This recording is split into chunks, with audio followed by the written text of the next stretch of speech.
kaganapan ng gabi, walang ilaw, walang kuryente, may karoon signal din.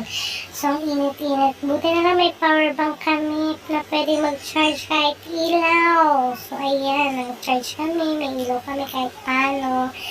Tapos, sobrang init niyan. Grabe, ang hirap pala nun. Tapos, pay kami nung gabi. Kinabukasan nagka-ilaw niyan, kaya puyat ako. So, ayan, kinabukasan na yan.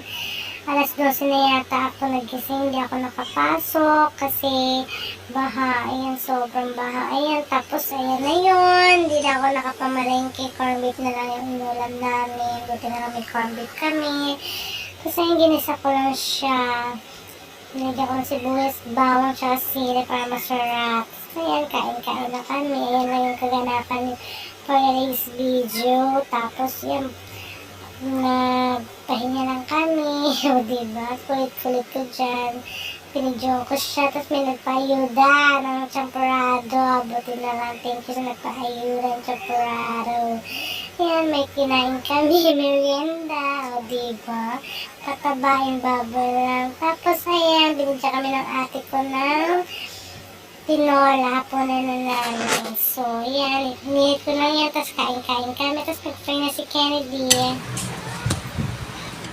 Please answer the promise that give victory about the from Lord God to focus on the prayer.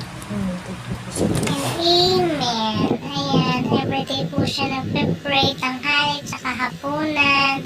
Turo po ng kanyang mami Sarah yan. Everyday dapat lagi kami nagpe-pray. Magpapasalamat kami sa mga biyayang pinagkakaloob sa amin ni Lord God at saka sa mga blessing na binibigay sa amin sa araw-araw, sa buhay din. Thank you po Lord God sa mga binibigay niyo lagi sa amin. Maliit man o malaki po yan, magpapasalamat po kami. Ayan lang for today's video. Bye-bye!